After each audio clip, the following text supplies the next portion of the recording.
back to another video. Today we are going to be taking a look at the dino trackers, gigantic trackers, Bistahieversor, well, or Bistahieversor, which is how I'm probably going to pronounce it.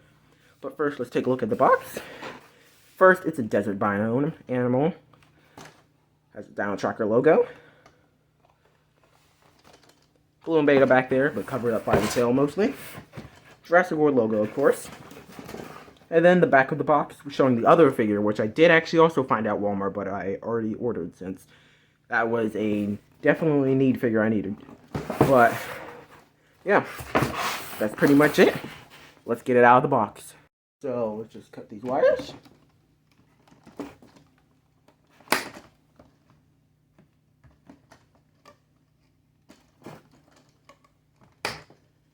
And here we go.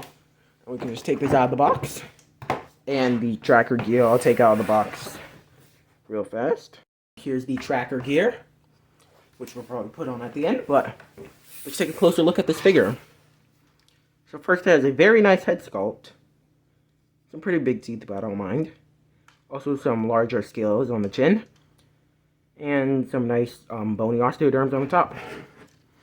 Then on this side we have lots of really nice scale detail. It's like pretty square shaped. Knobs on the legs. Pretty good sized hands. And they're also pretty rubbery. And then there are nice scoots on the feet. And kneecaps. Lots of bumps. And skin folds. And yeah, this is a really nice figure.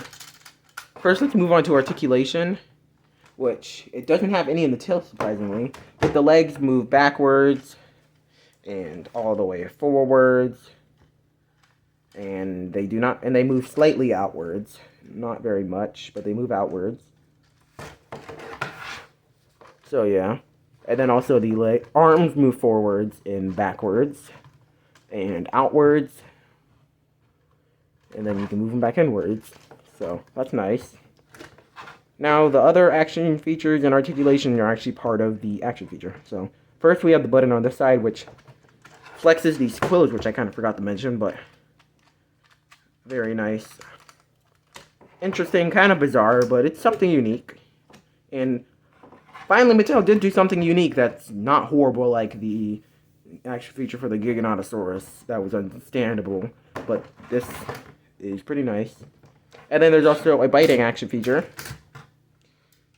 which you can just press by doing the other button on the other side. And then let me show off the scan code real fast, so you guys can get in your Jurassic Facts app if you'd like to.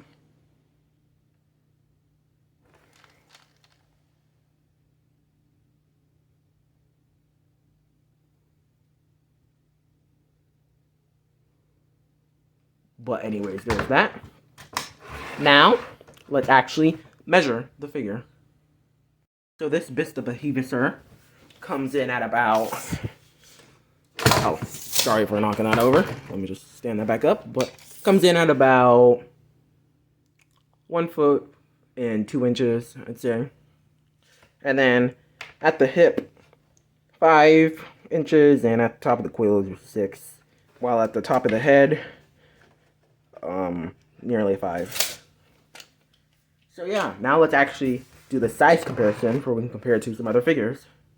Let's start by comparing it to the other desert biome creatures, such as Diabloceratops, the brand new Borealopelta, which you can also find at Walmart, and the Herrerasaurus, which the Bistahieversor is definitely the largest, but I think there's also a T-Rex that's in the desert biome, so probably like the second largest desert biome animal. Then, next, let's compare it to, here's it next to the other gigantic tracker that came out with it, which is the Elasmosaurus, which is the better out of the two.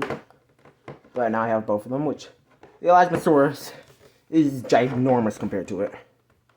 Next, let's compare it to the Wave 1 gigantic tracker, the Sinotyrannus, which these guys are pretty similar in size. I think the Bistahieversor is slightly longer, but yeah. These are the two figures compared to each other. And one thing I did forget to do which we'll do in a second after we compare it to a human figure, which I forgot to do. But here's a human figure. Next to this, pretty nice in size. Last, but not least, we shall compare it. Not compare it, but actually put the tracker gear on, which I would imagine goes on like this. We would just slap this over top. The buttons are exposed. Then we try to strap this on around the neck, which I'll do off camera. Here it is with the tracking gear, which honestly it kind of looks silly with the tracking gear on in my opinion. So I probably won't be putting it on often. But I think Mattel might have actually gotten complaints about how hard they were to put on Wave 1 figures, because not only is the plastic much stiffer on the Wave 1 figures and these are more rubbery, but also the clips are much bigger and easier to put on. Since these are really tiny, they made them much bigger on the newer ones. They did the same with the Bistahieversors too. They also have a pretty big clip on it.